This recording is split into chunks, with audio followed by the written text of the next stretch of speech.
A ver, si pensamos en emperadores romanos, especialmente en los más excéntricos, seguro que uno de los primeros nombres que se nos viene a la mente es Calígula.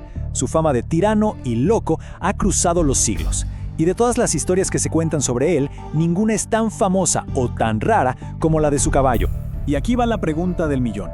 ¿De verdad un emperador romano quiso hacer a su caballo cónsul? O sea, ¿el puesto político más importante de Roma? ¿Para un animal? Suena chiste, a una completa locura. Pero bueno, vamos a desentrañar qué hay de cierto en todo esto. Para entender esta leyenda, primero tenemos que conocer al otro protagonista de la historia. Y no es un senador ni un general. Es un caballo llamado Incitatus. Pero ojo, Incitatus no era un caballo cualquiera. Era una auténtica superestrella de las carreras de carros, un campeón. Pero para Calígula era muchísimo más que un atleta. Se convirtió de hecho en un miembro súper consentido de la corte y sobre todo en un símbolo de su propio poder. Y cuando digo consentido, de verdad que me quedo corto. El nivel de opulencia en el que vivía este caballo era algo que la gran mayoría de los romanos ni siquiera podía soñar. Vamos a ver los detalles porque son increíbles. Tenía un establo de mármol con un pesebre de marfil, 18 sirvientes personales solo para él.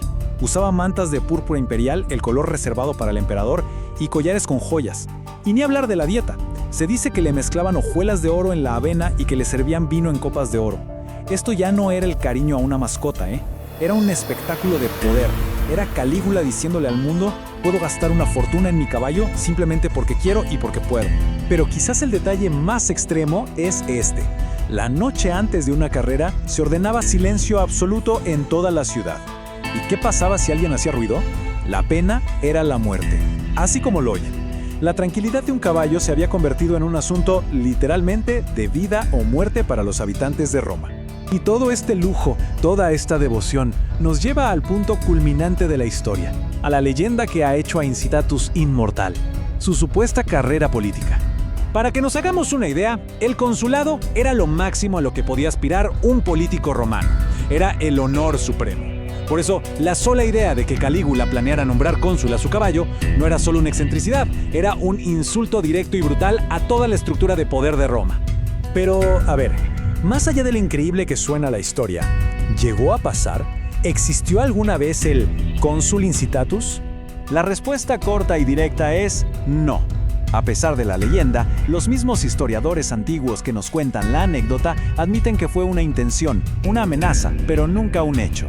A Calígula lo asesinaron en el año 41 y eso puso fin a su reinado y a cualquier plan que tuviera, por muy loco que fuera.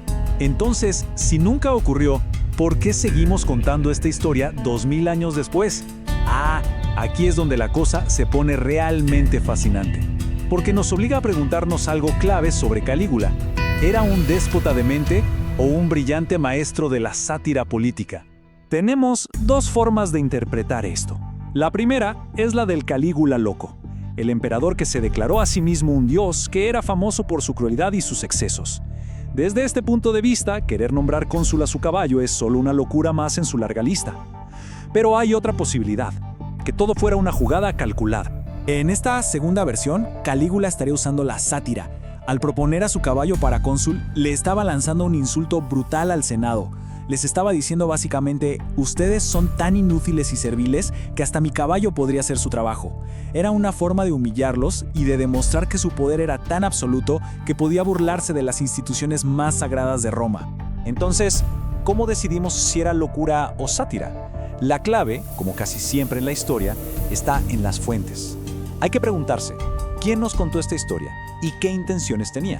Resulta que nuestras principales fuentes, historiadores como Suetonio y Dion Casio, no vivieron en la época de Calígula. Escribieron décadas o incluso siglos después de su muerte, y lo hicieron bajo el gobierno de otras dinastías a las que les convenía pintar a Calígula y su familia como unos locos y depravados. Esto no significa que todo sea mentira, pero su punto de vista no era para nada objetivo. Por eso los historiadores modernos se preguntan si lo que leemos es historia o propaganda política. Y este es un recordatorio clave. La imagen que tenemos hoy de Calígula fue moldeada por sus enemigos y sucesores. Es muy posible que la verdad sobre Incitatus tenga menos que ver con la locura del emperador y más con una guerra de propaganda que ha durado 2000 años. Al final, la leyenda de Incitatus nos dice tanto sobre Calígula como sobre la historia misma. Nos obliga a preguntar, ¿Estamos ante el legado de un tirano demente? ¿O somos los últimos destinatarios de una broma política tan brillante que ha resonado por 2 milenios? Quizás nunca tengamos la respuesta definitiva, pero la pregunta sigue siendo tan provocadora como siempre.